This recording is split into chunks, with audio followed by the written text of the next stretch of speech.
Hi folks, welcome to the Prepared Homestead. This is Travis. Thank you all for stopping by to watch. It's getting kind of chilly here.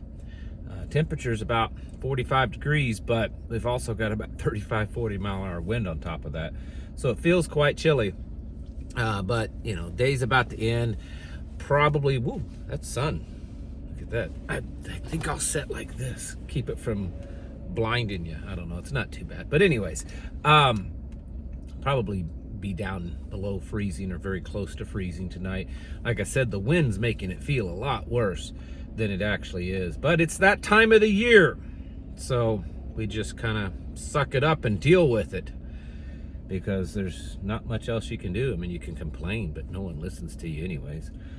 So I know myself and other YouTubers and other people, I'm not going to name names, but we've all over the last couple of years said that, well, you know, World War III's already started. You know, well, World War III's about ready to happen, but it's already started. But it's about ready to happen, but it's already started.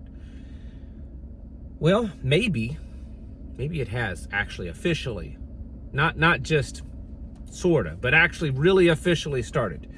Today, the Russian government used the term global war, that they are now involved in a global war, and one of the Ukrainians' top, he's I guess he's former, just retired, but he's was one of their top military commanders, said today that Ukraine is now fighting a global war. I mean, that's World War III, right? I mean, that's a big global war. So maybe we can go ahead and start officially saying that this is a global war. Things are heating up over there.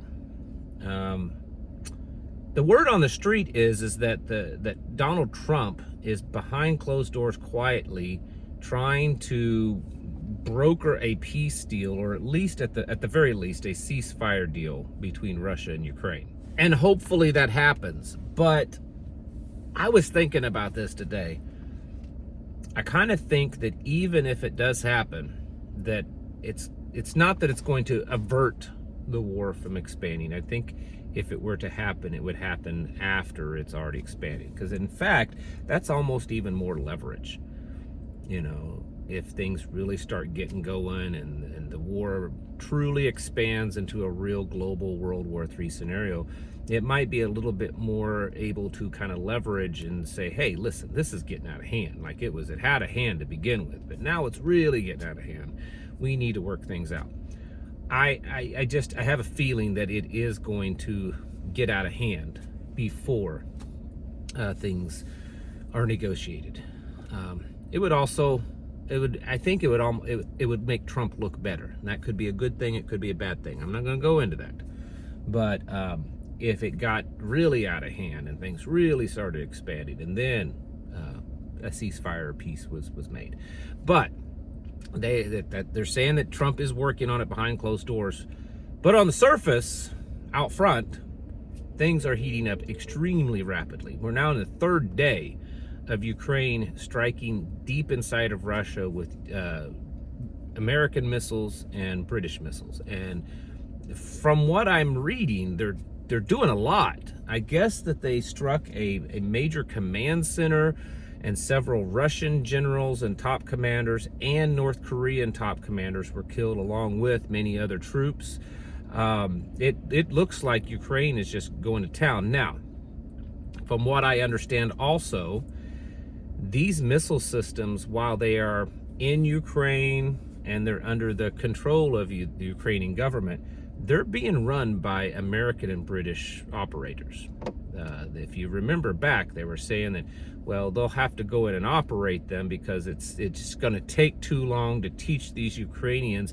You know, number one, they'd have to learn how to speak and read English, because everything's in English, right? These computers and stuff. And so from my understanding, it's still American troops are the ones actually running these missile systems. So everything is being done by Americans or British, other than the fact that they're just in someone else's country. That's pretty much that, yeah, America and British are attacking Russia, whether you like it or not. I don't know how you can argue it otherwise. But anyways, they're bombing the snot out of Russia. Russia, I said this morning that an intercontinental ballistic missile was launched. That was in fact what was being reported in the news. Now there was some clarification, and it's not really any less meaningful, but it is, to be accurate, it wasn't an ICBM. It was a new type of medium distance, whatever, missile system. So it's basically like an ICBM, but instead of going 6 or 12,000 miles, it may only be able to go 1,500 to 2,000 miles. It works pretty much the same. It's a multiple vehicle delivery system, meaning the warhead has many smaller warheads. It is capable of nuclear war tips, and it is hypersonic. So it's a hypersonic. It's like a smaller ICBM that's hypersonic, basically. But that's what was launched on Ukraine, and then of course Ukraine has been retaliating. It is getting big. Russia says that Putin says that they could strike United States or British troops anywhere in the world and be justified now because of what they have done to Russia. One of the top commanders of the United Kingdom, the British Army, has said that they are ready. They're ready to take on Russia. That if Russia does anything to attack a NATO nation, they are ready to take on Russia. Things are heating up. The United States doesn't seem to be as aggressively speaking about this, but they did say that even though they do not want to go to war against Russia, that they will continue to support Ukraine. And unless something happens, I think that we are maybe days away from something. I mean, it's already expanded, but I'm talking about a more direct conflict between Russia and the West. I don't think we're too far away. I don't think the rest of the world quite realizes, or the rest of the United States quite realizes, just how close we are to a real global conflict. And I know it's 2 months away before Donald Trump gets into office, but a lot can happen in 2 months, folks. A lot of casualties, a lot of heated emotions, just a lot. And so you can't just say, well, come January 20th, at least Donald Trump will take over and things will be fixed. Number one, there's no guarantee that he's going to be able to fix it. It's not guaranteed. And even if he does, and he can fix it fairly quickly, 60 days is a lot of time for things to happen. A lot of destruction can happen in 60 days. And it could be that it'll get so bad that it'll make it even more difficult to negotiate peace. Also, I mentioned it, I think, this morning, but Joe Biden is lightening up on the restrictions at the border. So it's going to be easier for people to come across the border and stay here. And I suspect over the next 60 days, there's going to be a lot of people trying to get across that border. So we'll see what happens. I hope that you folks are prepared as you can be. And if you're not, you probably should get on the ball. Because the way things are looking, I mean, Bitcoin broke above 99,000 today. We could be days away from 100,000 Bitcoin, but we also could be days away from Bitcoin collapsing, or the stock market collapsing, or the gold skyrocketing and the US dollar collapsing. Depending on how this goes, this global war will affect a lot of things. It will affect this stuff. It will affect supply chains. It will affect the cost of stuff. Anytime the United States is ever involved in a major war, it affects American citizens, because there's always, well, there's this fear that it's going to be here, and so the government becomes a little bit more intrusive in our lives.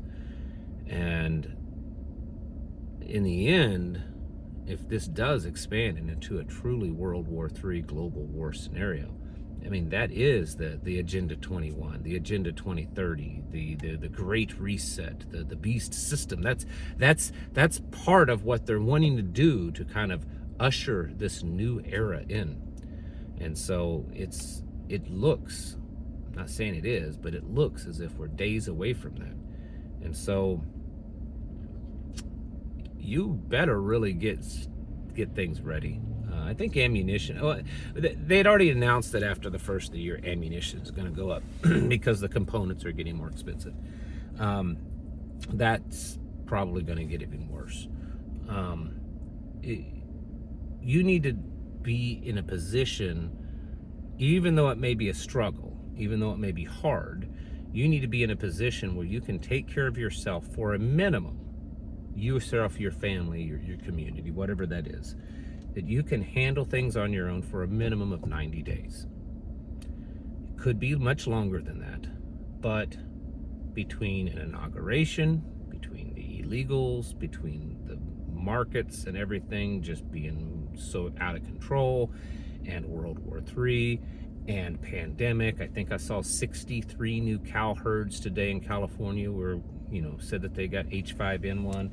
All of this stuff, it's kind of starting to come together where in 60 days time, a lot of that's going to be much worse than now.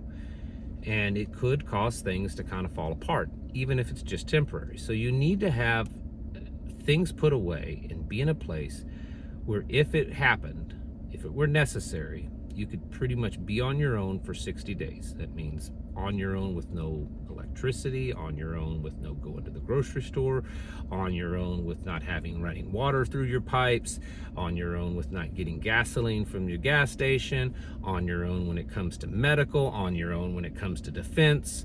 This is the whole purpose of preparedness. And so I would really shoot for at least 90 days. And if you say, 90 days, we got that. Okay, how about 180 days? Oh, yeah, 100. How about a whole year? About a year and a half, Start doing that. Look at a 90-day. How well can you survive kind of on your own without the whole system and everything for at least 90 days? And that should be a goal that you get to. Because this kind of stuff that's happening, there's no telling what kind of panic. And if things start to go sideways with all this, there's always the left that hate Trump, that want to just destroy everything and get everyone back for voting for Trump. Who knows how they might react with the upcoming inauguration? There's too many factors here, and things are most definitely heating up in Eastern Europe, and we need to be ready for that. It's time to get your houses in order and to prepare yourselves mentally, physically, and spiritually. Thanks for watching. I'll catch you in the next video.